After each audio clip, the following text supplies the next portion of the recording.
Welcome back to Autoimmune Adventures. Today, we're thrilled to bring you part one of our conversation with Justin Janoska. If you caught our last episode, we talked a lot about growth mindset. And today we want to look at how we deal with autoimmune disease and some of the things that Justin specializes and spends his time teaching others and helping others to learn. So Justin, one of the things that you talk about so compellingly is the connection between trauma, personality, and autoimmune conditions. Mm-hmm. Before we get into this, can you tell us why this is important to you, why it matters to you, and unpack that? Yeah, of course. Yeah, so it's really interesting because I kind of went along this path where I started with studying autoimmunity because of my mother who has Hashimoto's, right? That was my impetus to do this.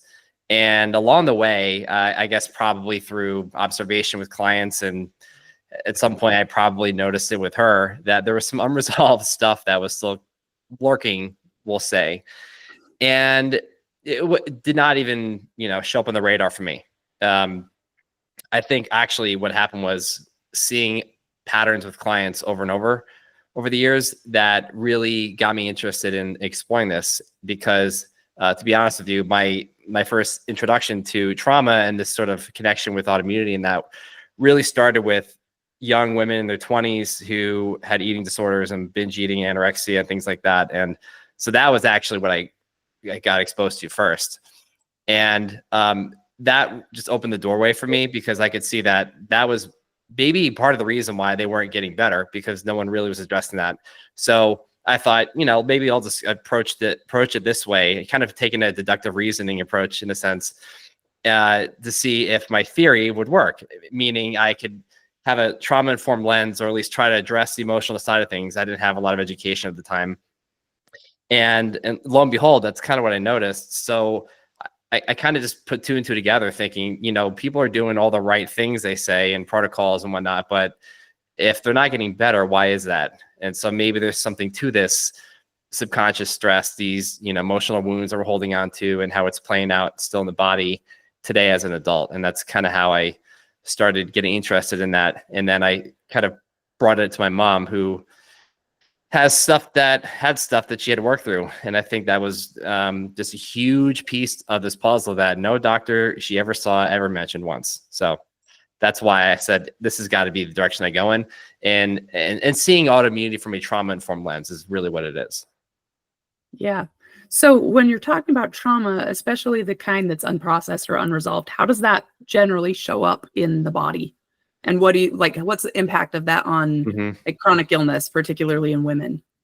Yeah, it's really interesting because it can look a couple of different ways. And I feel like that's something I'm always being challenged to communicate, because it's not so overt and obvious.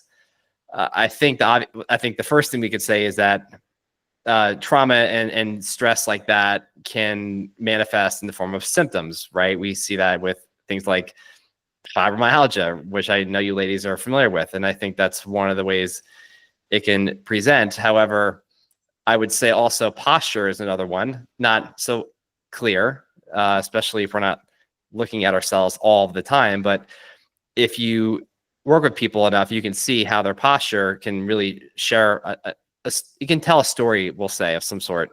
And that could be an entry point to learning more about someone's biography.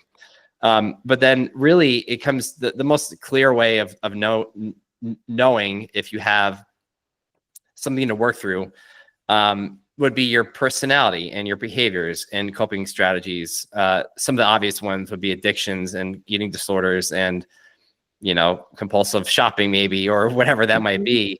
But I think the majority of women and people I see have very subtle things going on that don't feel like they are trauma responses. And I'm not saying that it is. It's more about understanding that these are coping mechanisms that are appropriate based on what happened to you at some point in your life, usually in childhood. And I just come at it from a perspective of, well, let's be curious about that and see why that is, because it doesn't mean it's bad, right? Being a perfectionist or type A or an overachiever or whatever isn't inherently bad, but if taken to the extreme, it might be an issue, right? So that's really, those are the discussions I have with people, because some people are not really convinced that they have trauma. And I say, good, call whatever you want. I don't think trauma is the appropriate word. Actually, it's more of like adversity or challenge or difficulty. And it just had it took a toll on your body in some way. Mhm. And we have responses to what happens to us. And one of the ways is to, create safety and security, and to, manage that emotional pain, often unconsciously, especially when you're a child, depending on how old you are, really, you can't always tell. And that's sort of what it's about. And our body really is just trying to do its best with what it's been given, right? All these coping mechanisms, whether they are unhealthy or not, it's just our body and our mind's way of saying, like, let's just work through. Let's do what we can do with our situation. And I love that you're taking an approach where you're like, let's maybe approach this from a different way, and maybe get a healthier perspective. Right, because people don't identify with trauma in the way that I see it mostly show up, because that's really the majority of people actually are dealing with these sort of like, I call it invisible traumas, because a lot of it's developmental and has to do with like parental neglect and emotional withdrawal and things like that. Not the like capital T big things you hear about, like disasters and war and all that. So that's not the majority of people. It's this sort of stuff. And that's actually the more injurious type when it comes to illness and health. Interesting. Yeah. It's super interesting. So yeah, kind of going along with that, I think we can all agree. I mean, obviously our parents weren't perfect, but I think we had a pretty good childhood with our parents. But this next one, because you mentioned perfectionism, for me, that is a trait and something I have totally struggled with. And I'm sure my trauma goes into there somewhere.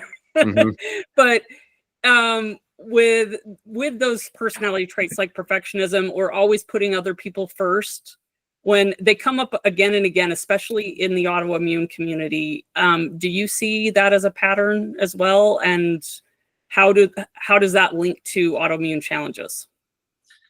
It does. I mean, I think that's why I continue to keep harping on it, because the more and more feedback I get from people about how they relate to that, the more it just makes it clear to me that it's just, again, not the only thing, but it's a feature of this condition, particularly Hashimoto's. I'm a little biased there because that's what I work with the most, but but it does, I do see it in other conditions too. Like, so it is a thing that I've noticed that I think begs us to question where it comes from, and seeing that it could be a part of this, and usually is a part of this disease management process, because it's just a low grade stress in the beginning, and then it becomes a chronic stress, I think, over time. Mhm. And this is why it's so hard to kind of paint this picture for people, because they don't see it this way, because they've been living this way their whole life. And I agree, that's hard to see, but it's, again, one of these things that wasn't a problem in the beginning. And I think it's a slow burning fire that usually happens over time, because it takes time for stress to catch up to you and cause, illnesses and cancer even. We know that, right? All right, let's take a minute and pivot, because there's so much work that you've done. I want to talk for a minute about hormones and how in perimenopause and menopause, this is a huge transition for women. And the three of us were actually talking about this right before we came on. Drop your knowledge. We need it. So we were discussing how these hormone shifts really influence our flares and the onset of disease. And we would love to hear what you have to say about that. I think a majority of women I work with is that age group usually. So the reason why I think, to keep it simple and succinct, is that obviously that there are these drastic changes in estrogen and progesterone, and progesterone they both have a lot of benefits for a million reasons, right? But when it comes to autoimmunity, it's really interesting because, during pregnancy, even, there is often a immune suppression going on because of high levels of prolactin and progesterone. And that's why progesterone has an anti-inflammatory effect, and as do androgens, right? So maybe it's one of the reasons why men don't get it as often, right, as autoimmunity. So these are the sort of things we think about. Now, so progesterone, it obviously drops off during perimenopause, and progesterone has this sort of, it counteracts cortisol, right? So if we're talking about stress a lot, and we're talking about stress hormones like cortisol, well, you can see why that might be an issue if you have these personality patterns or stress patterns or trauma bonds or trauma reactions and living in it right now. and you are going through this phase of life and you don't have progesterone to buffer cortisol. And eventually estrogen will drop as well and plummet. And estrogen does the same thing. It actually buffers against cortisol, and it actually helps with sensitizing insulin. So if we're trying to manage blood sugar, lose weight, all these sort of things, yeah, it's a challenge in and of itself, by itself, even if you don't have an autoimmune condition. But it gets really tricky because when you have immune dysfunction, you know, estrogen is interesting because it impacts immunity by modulating all sorts of different, you know, we'll say T cell, B cells, and it can improve autoimmune conditions in some cases if they're like more, I think, T cell driven, T cell mediated, we'll say, and it can make others worse that are more like hormonal immunity, B cell driven in a case. But generally, it's good to have around. But the issue mostly has to do with the amount in the system, because if you're estrogen dominant, you have, maybe you're on HRT, you're on hormonal birth control, things like that, too many xenoestrogens, right? That will really pile up, and that is actually an issue for worsening the immune system. But generally speaking, yeah, you lose the benefits of having a shield against cortisol and stress, which is really the big issue. Because if you don't have that and you're still in this state where you're triggered a lot, or you're in that fight or flight state or what have you, it's going to be really hard to manage the condition. I think it gives us a really clear picture of why women for millennia have been considered crazy when they get to this age.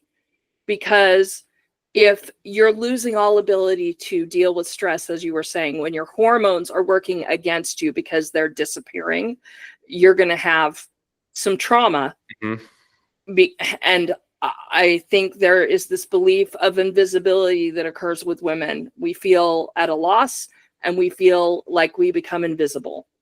And I think it's because we have years of, like was mentioned, generational trauma that comes with this. Mm-hmm. So we're really happy there are people like you who are approaching this from a more holistic kind of overview of things, instead of just throwing stuff at it and hoping it hits. Because I feel like a dartboard sometimes. Right. I bet you. On that same vein, as you were talking, I mean, it's crazy that you were, all the stuff you were saying literally right before you came on, we were talking about all of that exactly. And you shed some light on it for me, at least. So that's awesome. But it seems like also weight loss is really tricky at this time. Mm-hmm. And so even more so for women that are navigating autoimmune conditions. Why do you think that is? Well, I think what we're finding out here is that when you have this drop in both hormones, sex hormones, it's not impossible. I want to make that really clear. It's just a little bit difficult. In fact, I would say it's difficult. You need a different game plan. You need a different sort of rule book. That's actually the point. And that's what we have to understand. Like, the way we exercised and dieted before is not going to apply to you now in your 50s or late 40s. Just that one, little bit of understanding is going to make a huge difference if you can get on board with that. But that's the first step, is awareness of like what we're doing and how that's not going to work anymore. And so we have to adapt and adjust to what the body's trying to tell us.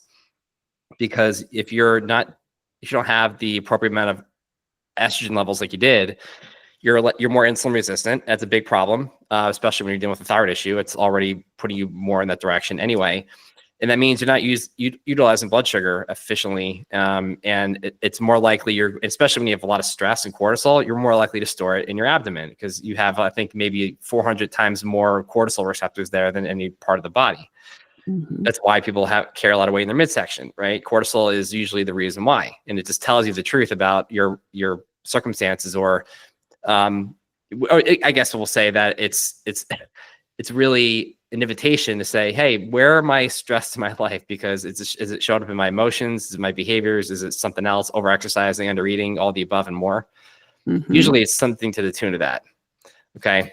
So if you were a woman experiencing these things, I mean, obviously you're not, but if you were a woman, what would you tell somebody who was experiencing these symptoms during perimenopause or menopause Mhm. who was also managing autoimmune conditions, and they were trying to get help from their doctor. What would that conversation look like? Because I think a lot of women don't even know. I mean, I'm one of them. I was just at my doctor yesterday and I was like, I don't know what's going on. I just feel like I'm suddenly unable to handle things and my brain is scrambled and I feel dumb, but I know I'm not dumb and I don't know what's going on. And luckily my doctor happens to be a woman who's been through menopause and she had some good insights, but I didn't even know what to ask. You know what I mean? I'm having all the symptoms, I'm having all the issues, but I didn't even know how to have that conversation with my doctor. How would I advocate for myself at a doctor's office? Are we speaking just about autoimmune conditions in general or weight? All of the above. And in my mind, it's all kind of combined. Like Yeah. I'm struggling to lose weight. I have my autoimmune conditions, and then I'm having all these symptoms with perimenopause. Yeah. And I feel like it does flare my autoimmune conditions. But Well, I think what I'll say is that I think given the limitations that they have, we have to leverage them for our own benefit, your benefit. And that's where medications come into play, particularly HRT or hormone replacement therapy, which is very important. The earlier you're on it, the better you are. Actually, we know it's not as scary as we thought it was. And so that whole stuff around increased risk of cancer and all that, that's not really the case. What's going on with that? So, but we know that it's really generally. I don't want to throw blanket statements, but generally it's tolerated pretty well and necessary for women to prevent sarcopenia, osteoporosis, and all this stuff. But even just for a healthy metabolism, right? Mm-hmm. So, estrogen is important for muscle synthesis, and you need more muscle, and you want to preserve every ounce of muscle you have as you get older, because that's a buffer against aging and all those sort of things.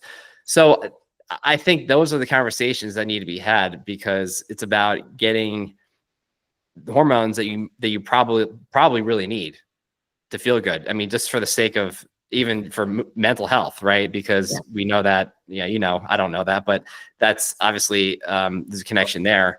Yeah. But outside of that, I don't know what else you could potentially explore, because that's their skill set. Yeah. A lot of this is really lifestyle modification. It's just, you need to have some support with pharmaceuticals, I think, to get a head start. I feel like doctors are a little nervous to prescribe serious lifestyle modifications because maybe they just don't think people will do it, because they don't. But medication's super important, but I mean, I've had conversations with doctors where they would not even acknowledge that dietary changes and lifestyle changes would have a huge impact on me. And that's kind of a frustrating situation to be in. No, I think that's great though. I think that's good. You can go in and advocate for yourself. If you're getting into this stage of life, maybe ask your doctor about hormone replacement therapy. Mm-hmm. I thought I was a little young to do that, but I'm jumping on that train. I love it. Yeah, I was actually going to say, it's interesting that you brought up even for cancer survivors, because I am a breast cancer survivor, and that is what I have been told for years, is that they don't want to put me. I was triple negative breast cancer, and I have BRCA1 gene, and so nobody wanted to do any kind of hormone replacement. But that's good to know that that's something I could potentially have a conversation with them about. So, kind of with this whole stopping and starting, are there any other things that you would recommend that maybe women should stop doing at this point in their life if they're going through this, and maybe some other things they should start doing besides hormone replacement therapy? Yeah, I mean, really the easiest thing to do is just to adjust your, again, coming back to the basics here, adjust your exercise and how you approach that or do it, or and diet, because those things obviously matter. But the problem I find is that women are under eating for too long, and especially when they're at the stage, and you can't do that. That's exactly the reason why nothing happens, because you're under eating and you're putting yourself deeper in a survival state. And when you couple that with, doing hours of cardio a week or whatever that is, and over exercising on top of stress you're dealing with every day, on top of undersleeping, it's the perfect storm for why you're not able to lose weight. And so your body doesn't care about, how you look. Unfortunately, it cares about survival. So this is why working with the metabolism instead of against it is the most critical part of this. So really what I advise people to do is the opposite of what they're doing, in a sense. It's not eat less, exercise more. It's actually probably eating more for a little bit in a healthy, appropriate way that's necessary for you, and exercising less. Paradoxically, that's actually how you get better and solve this issue. Okay, that's awesome. With that in mind, I want to ask you about your book, The Post-Dieting Comeback. Yeah. How it challenges typical weight loss narrative. How does that perspective play into healing from autoimmune disease as far as you can see? Yeah, so we're talking about a little bit of it right now, because that's actually the whole part of, there's a whole chapter in there on how to repair your metabolism, and that's really what I'm talking about here, is this kind of stuff. Really, it's about understanding that you have to cycle through your approach. You can't just eat less, exercise more all the time. You have to cycle that with weeks where you're doing more, doing less, doing more, eating more, right? Just kind of toggling between all these different phases, because you can't do the same thing forever and ever. Otherwise, obviously you plateau, but that's part of the problem. And so there's that side of it. There's obviously the emotional side of things that we're talking about here, that honestly usually is a big part of this. And that's the hardest thing for people to get a grip on, because they're doing everything else right, we might say. Even if you're doing what I'm saying, if you're kind of falling apart emotionally, it might be really hard. But even coming back to like the sleep stuff, and you're getting your circadian rhythm on track and supporting your mitochondria and your cells. I mean, that's actually one of the highlights in the book, is trying to make sure that they are resilient, and your cells are actually not in what we call cell danger mode, danger response. And you have to support them. And that's the whole point. So that's going to be a necessary thing to do with anybody who has an autoimmune condition, because that's oftentimes what's happening. And so if that's the case, while your cells are literally protecting themselves and slowing down metabolism and energy function and holding on to your life, everything it has to just maintain normal physiology, right? So losing weight as much as you want it is the furthest thing down on the to-do list. So that's why we have to just send the right message to the body through all these lifestyle changes, that we're not in threat mode. So that would be, in the shortest and simplest way of explaining it. It's definitely not the easiest thing to do, I think, because of the fact, like I'm saying here, that unfortunately we're not aware of how much we are getting in our own way, as men and women, I would say, because that's the thing. You don't know what you don't know. And if you're in unconscious stress patterns and living a way that's not conducive to weight loss, it's going to be, you're going to be running into a brick wall every time. Mm-hmm. I would agree. Absolutely. That makes a lot of sense. With women particularly, it seems like there's a lot of myths and standards that society holds us to around what health looks like for a woman. So what do you find? It sounds like you've worked with a good number of women who have probably come across this, especially considering your beginning in working with those with some eating disorders. So what would you say are some of the most damaging beliefs that or messaging that women are receiving that can really worsen their symptoms and their issues? Oh boy, where do we start with that? Yeah, it's a loaded one. Yeah, I mean, we could even just narrow it to the conventional or the medical side of things. I mean, that's one of them, but I don't want to make it all about that, because there is a lot of misinformation even with that, and just unfortunately doctors don't know.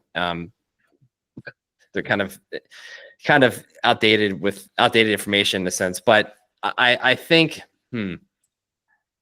damaging their health. Well, I think what comes to mind is just well, you know how it is, I think, where women are often under the belief that they can't do anything about this, and that it's all their genetics, and that's all, and that's got to be the first thing to squash that belief, because it's not the case. Obviously, if there was nothing we could do about it, then I don't think we would be having this conversation, right? So so that would be one thing. I think for me right now, what's coming to mind is, I don't know about you ladies, but in the communities that I hang out in and social media and whatnot, and what I hear and observe is a lot of the kind of the trends around what we think, what is triggering your condition. It's a lot of talk these days about, you know, some environmental issue like a parasite or mold or what have you.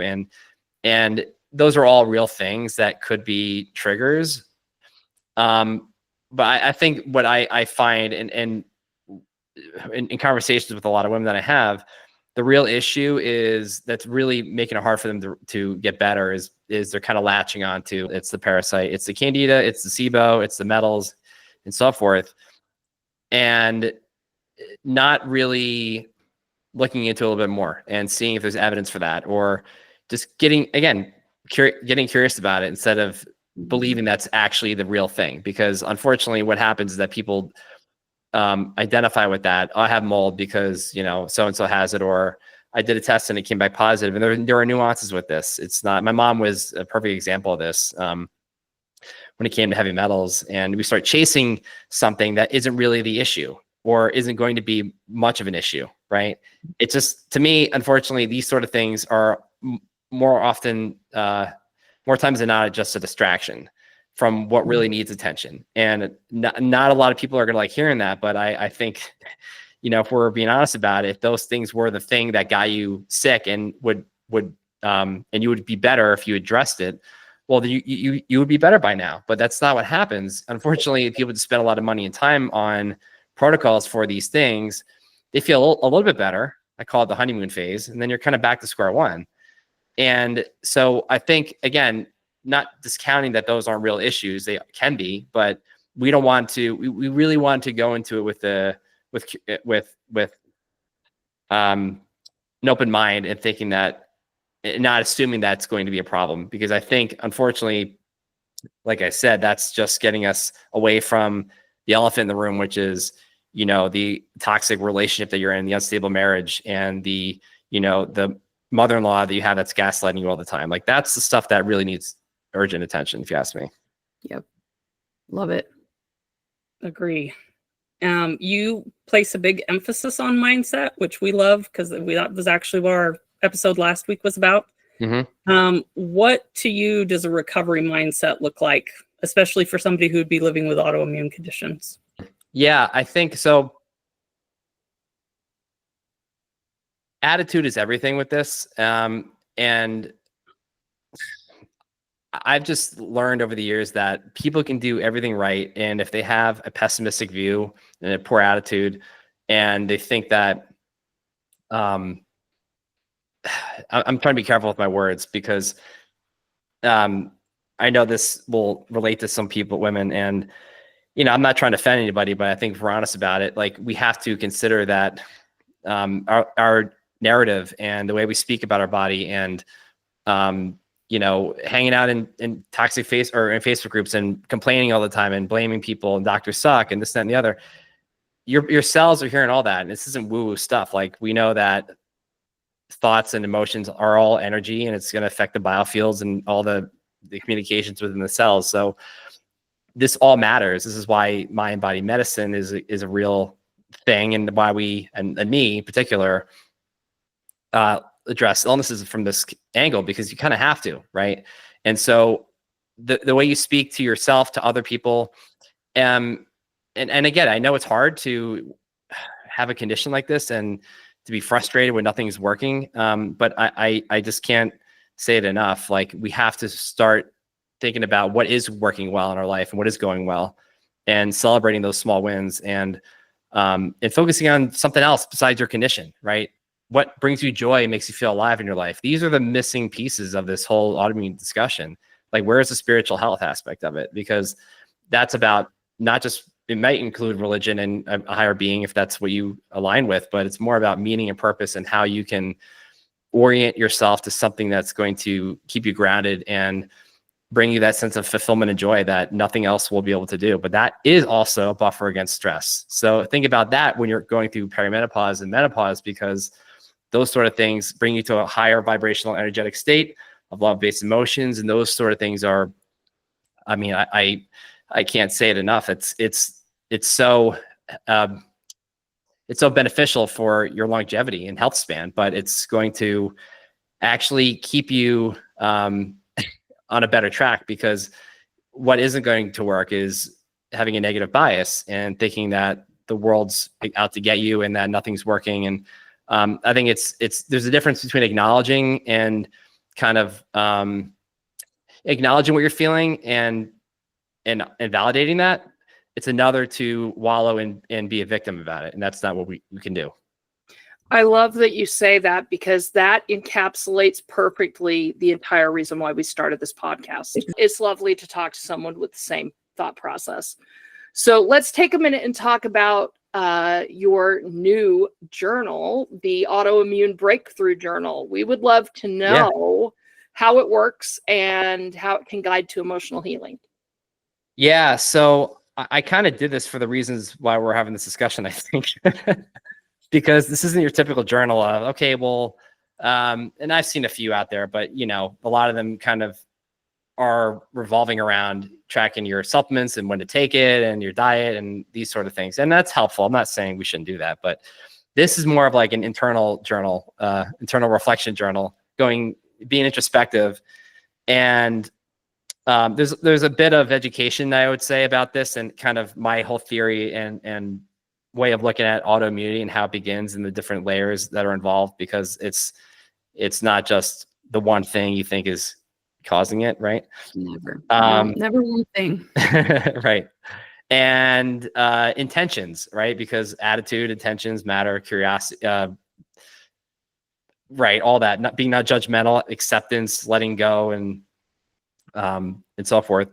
And really what I've done with this is I've layered in these sort of reflective questions to get people thinking about, how did you come to be this way? Because that's the first question we should be asking. If you ask me, it's not really like, what protocol do I do? I think we need to, we got to figure out that side of things, but we really got to spend some time. And this is hard. That's why we don't really do it, I think, or we don't want to sit still and kind of reflect. But like, how did I come to be this way? What's the story that I have?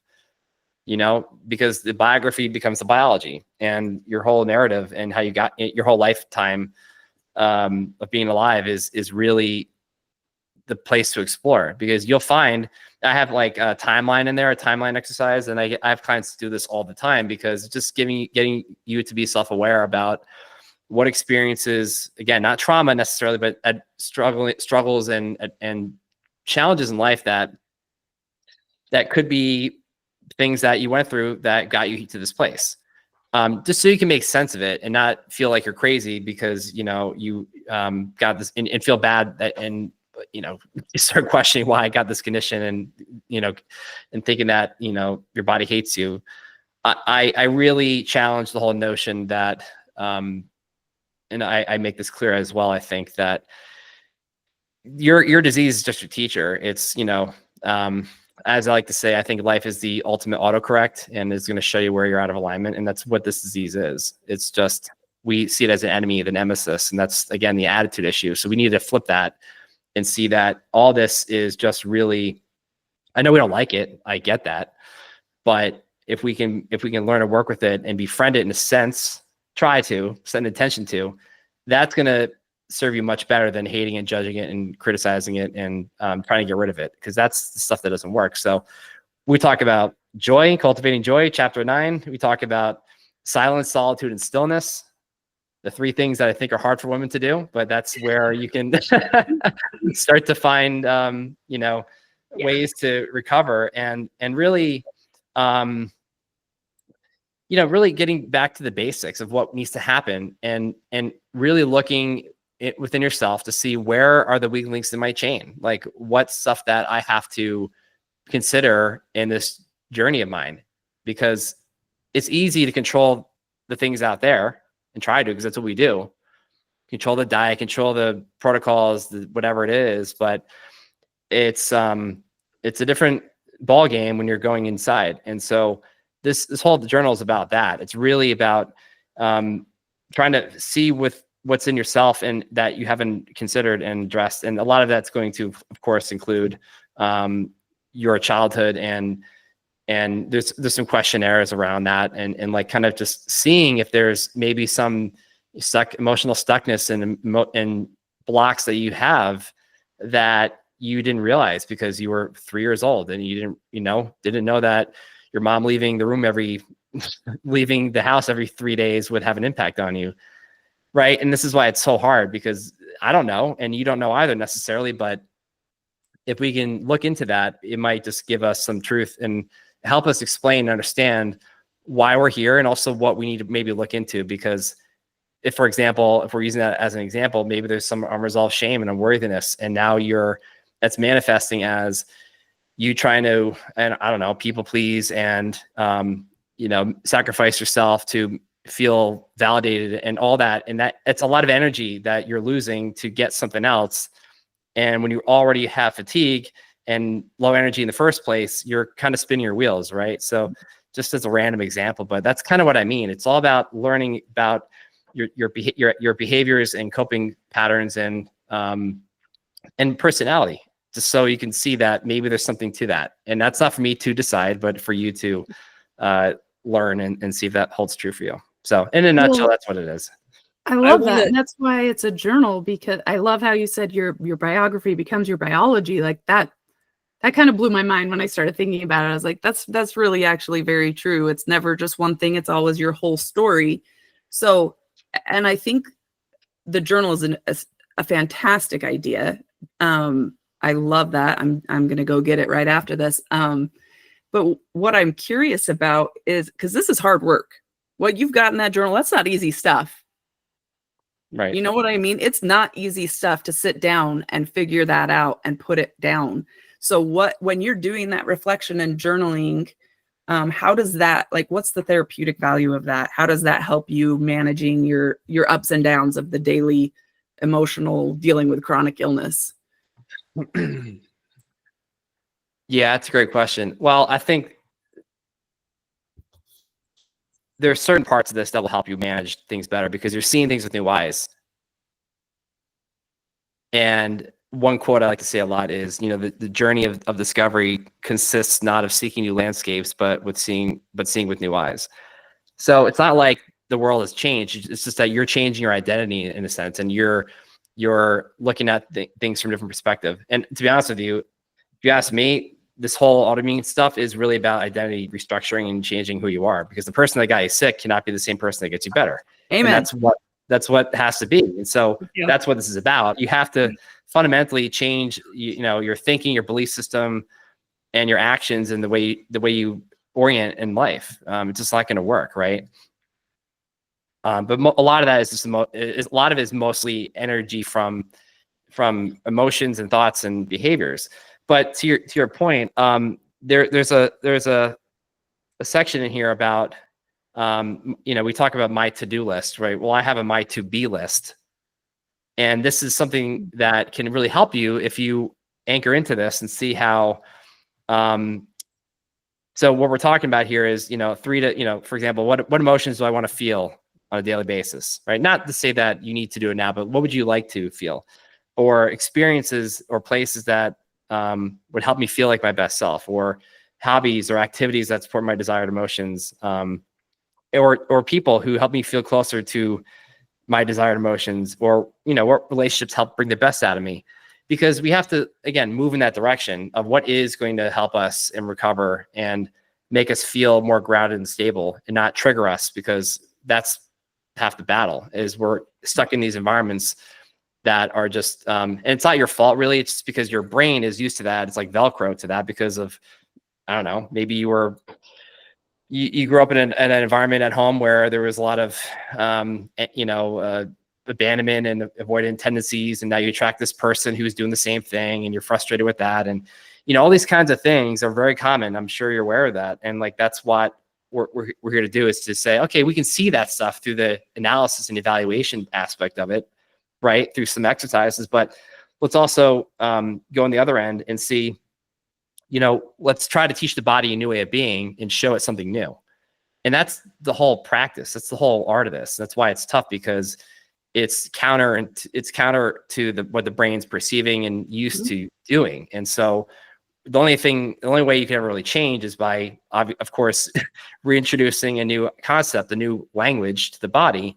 So we at least have to set an intention to do this. That's why it's here like that. Like, no one's going to master it in one day, but we have to start thinking about, what is working well, what is going to help us feel good, because you can straddle that. It's no different with trauma, because if I've got clients with trauma, that experience that they went through or that they're still holding on to is just one small piece of, one grain of sand in the beach. Yep. Right. But we're the spotlight's on that thing, just like it is with our condition. But there's also all this other grains of sand. And there's also a bunch of other great things that have happened in your life and are going on right now. So how can we say that it's all bad, right? It's just a perception change that we need to have. So I can't force that on anybody, but I'm trying to challenge people to think about it this way, because that's like the foundation of a house, right? If you're trying to do all the right things with, stacking the bricks and building this house, but if it's built on quicksand, it's going to fall apart. But that's the issue. That's why it's really about consciousness and changing the way you look at this, because nothing will change until you do that. We have what's called our big 6, and there are 6 principles that anybody can use that will help them feel better. And our very first one is a growth mindset, or a positive attitude, having a sense of humor. And you've already touched on several of the other ones, diet and exercise and sleep and stress management, all of those things that we talk about. But that is the foundation. And we talk about in our very first episode how getting this diagnosis of an autoimmune disease feels kind of like being dropped at the foot of a mountain, and you have to climb that mountain. And you don't know how to climb that mountain, and you don't really know, but that's the only direction you have to go. You have to go up the mountain. There's no other choice, really.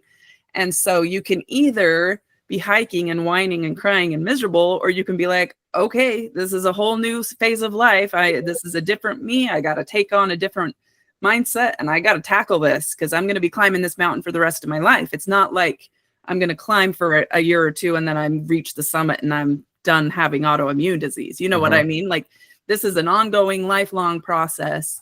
And you get one life, and you get one body, and you get one mind. We say this all the time. And why would you want to use it being miserable? When you're suffering physically already, and you choose to be miserable in your brain, you're choosing to be miserable in one more way, So we love that. I love everything you just shared. That was fantastic. Yeah. And I also wanted to put in a plug here, the journal, Justin's journal, as well as everything else that we're talking about today. We're going to provide links for all of that in our show notes. We'll also provide them in the YouTube comments as well. And obviously we'll provide Justin's site so you can go and see everything directly.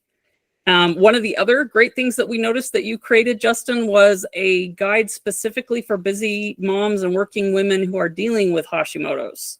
Can you talk to us a little bit about that, and what makes your approach in that guide stand out from kind of the more general advice that people get about Hashimoto's? Right. So that is just a resource that is, again, not to reiterate this, but it's really speaking towards the things we're talking about the personality patterns and what I call like the 5 Ps, like perfectionism, people pleasing, protecting, performing, and peacemaking. And more times than not, someone has at least one of them. Again, just looking at it and saying, okay, I can see that I have that. And how is that affecting me? How is it potentially inhibiting me from recovering and healing? Because there's an energy behind that you don't really notice, because it's not causing a rapid heart rate, making you sweat, right? That's why it's hard to discern. But my contention is that if we can start to realize, like, what is it, what's that about? And like, what do we need to do? And here's the thing, it's not about trying to say, don't do those things. That's actually not the point. The point is to say we need to tone it down from like a 10 to maybe like a 5, because you can't go at that level and that extreme and also expect to see your gut heal and you becoming more tolerant to food again and having more energy. It's just not going to work.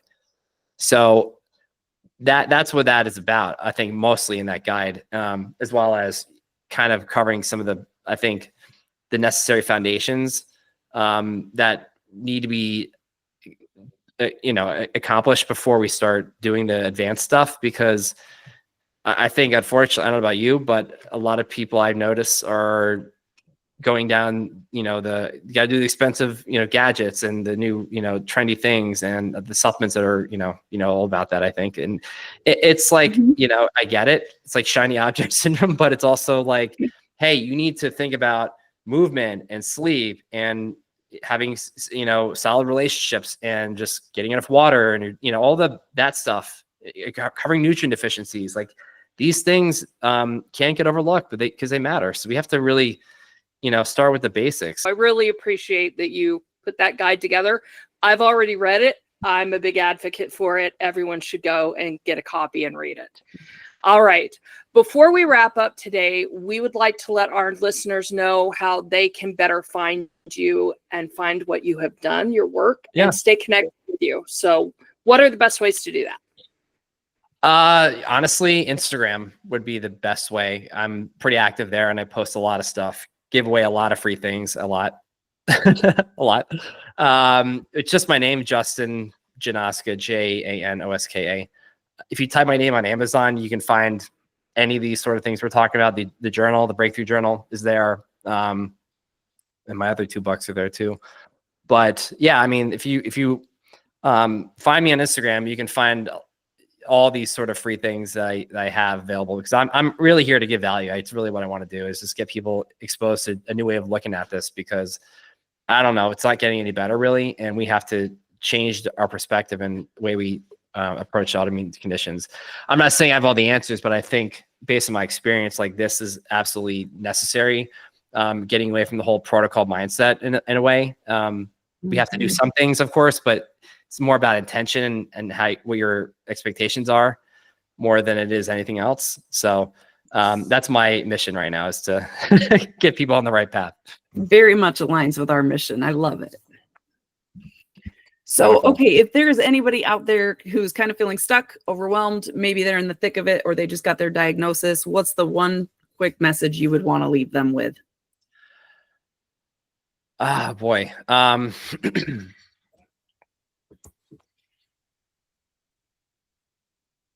easy to answer. I know, right?